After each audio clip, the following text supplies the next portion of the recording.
Madame Abega, vous qui êtes femme politique, je présume qu'une situation comme celle-là vous interpelle, parce que si jamais demain vous êtes au pouvoir, vous n'allez pas diriger des bandes d'imbéciles comme cela, des drogués, des alcooliques, des éthyliques, et ainsi de suite. Ce sera un pays de zozo, pour parler comme au village. Que fait la femme politique que vous êtes pour essayer de trouver une solution? Je vais parler comme enseignante. Hmm. Je suis non seulement femme politique, mais au départ, je suis enseignante. Ça tombe encore bien. Oui, donc quand on parle des questions des mœurs concernant les élèves, concernant la jeunesse, je crois que je suis interpellée. Et je dois jouer pleinement mon rôle en ma qualité d'éducatrice. Donc, il y a beaucoup de paramètres qui rentrent en jeu. Monsieur Chamba a développé, il a planté le décor.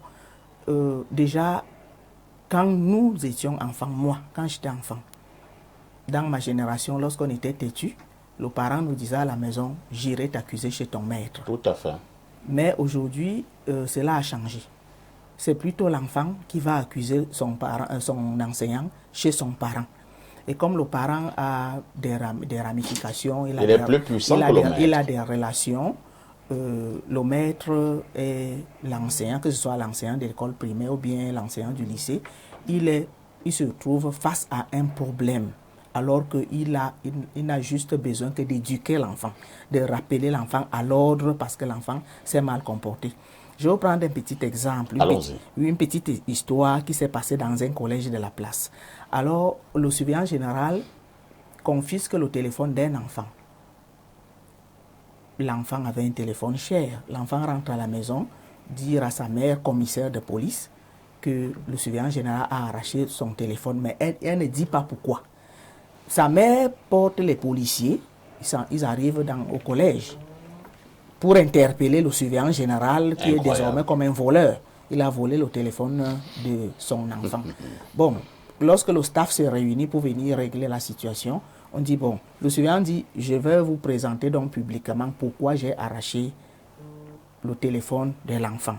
Dans le téléphone, l'enfant filmait les ébats de ses parents. Donc, elle mettait la caméra dans la chambre de ses parents pour avoir tout le scénario.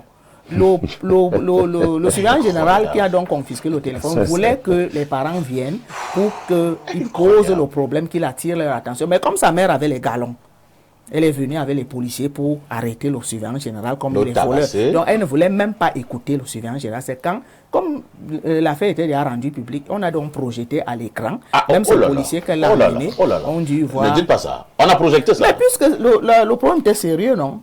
Donc, pour dire que nous-mêmes, en tant que parents, à un certain moment, nous encourageons les enfants. Parce que l'enfant sait que si on me punit à l'école, je vais dire à ma mère qui est commissaire, ou bien mon père, ou bien je suis le neveu, ou bien la nièce du ministre. Mon père qui est colonel. Oui, on va appeler, et puis on va d'abord garder l'enseignant, on va l'enfermer. D'ailleurs, il vient à l'école à pied. Pendant que moi, je viens à l'école dans une voiture climatisée. Il y a déjà ce fait qu'on a clochardisé les enseignants. Ils n'ont plus le pouvoir devant leurs élèves. Parfois, ils sont obligés d'inventer des petites histoires pour se faire un peu d'argent parce qu'ils veulent joindre les deux bouts. Ça, c'est un problème qui a fragilisé le système éducatif. C'est vraiment fragilisé. Et maintenant, lorsque un directeur d'école ou alors un proviseur de lycée, il se sent toujours en danger, ou un surveillant général, parce que s'il punit l'enfant, il ne sait pas qui est derrière cet enfant.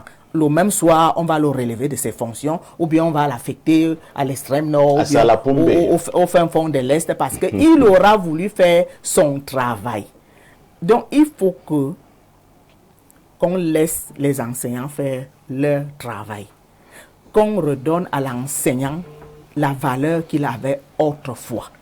Parce que le fait de ce libertinage-là, on se retrouve dans les lycées, même à l'école primaire, ça existe. Les enfants ont toujours quelque chose là, tu ne sais pas ce qu'ils font ensemble, mais ils entretiennent un petit flou là que les enseignants ne maîtrisent pas parce qu'il y a la peur qui s'est installée, on ne peut pas les punir.